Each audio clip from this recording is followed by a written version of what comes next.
aku tuh deku. Awal sehat. Alhamdulillah sehat. Sehat. Aduh, badan sih ada ya terus gua nggak pernah sakit nih. Kantongnya yang sakit terus tiap hari. Itu sama kita penyakit umum tuh akhir bulan aja. Iya wajar sih kan. Iya. Bang, abang nggak tahu nggak sih?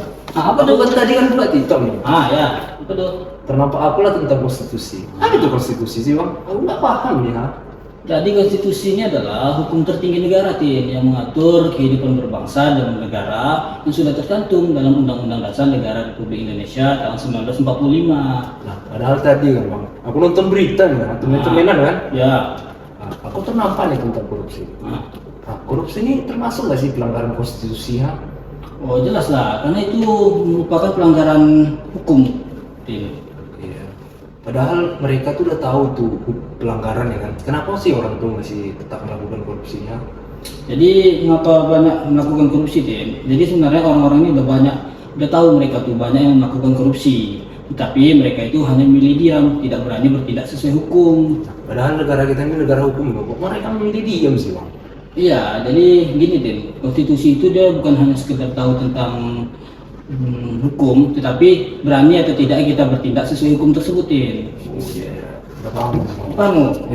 Langsung ya. Oke pak kita nih. Smithereens and spew my tiny symphony all up and down a city street while trying to put my mind at ease, like finishing this melody. This feels like a necessity, so this could be the death of me, or maybe just a better me. Now coming with the symphonies and take a shot at anything. I know I'm not there mentally, but you could be the remedy. So let me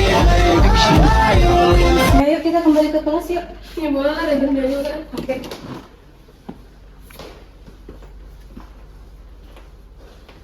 Lihat nih Mak, Apa tuh?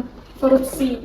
Pasti pemerintah sekarang tuh pakai uang rakyat itu untuk kepentingan mereka sendiri. Udah jelas itu. Iya. Dampaknya pasti terhadap pembangunan akan terhambat dan juga kepercayaan masyarakat terhadap pemerintah akan berkurang gara-gara itu. Iya kan, kayak aku tuh kadang mikir nih, kita sebagai warga negara biasa itu bisa ngelakuin apa tuh menghadapi kayak gini gitu kan?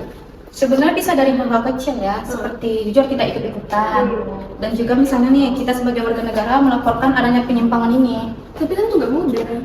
Memang tidak mudah, tapi kita kan diatur oleh konstitusi, yang dimana kita ini memiliki hak dan kewajiban. Jadi untuk apa kita diam? Kalau kita membiarkan itu saja membiarkan perilaku penyimpangan itu terjadi. Iya kan? Aneh banget, gimana lah kita kelas itu deh. Yuk. Korupsi adalah musuh kita bersama. Ibarat virus, korupsi juga tersebar di mana-mana.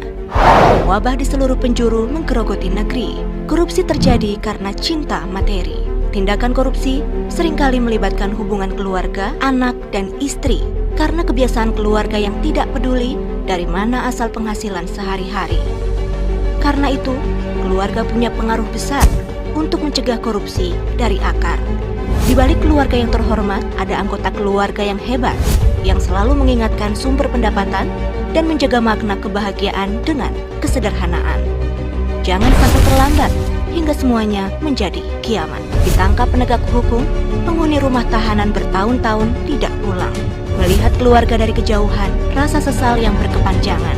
Karena itu, mulai cegah korupsi sejak dini dari rumah kita sendiri.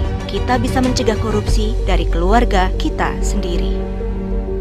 Kisah usang tikus-tikus kantor yang suka berenang di sungai yang kotor. Kisah usang tikus-tikus berdasi yang suka ingkar janji lalu sembunyi di balik meja teman sekerja, di dalam lemari dari baja. Kucing datang cepat. Usang tikus-tikus kantor yang suka berenang di sungai yang kotor. Kisah usang tikus-tikus berdasi yang suka. Katakan tidak pada korupsi. Terapkan konstitusi.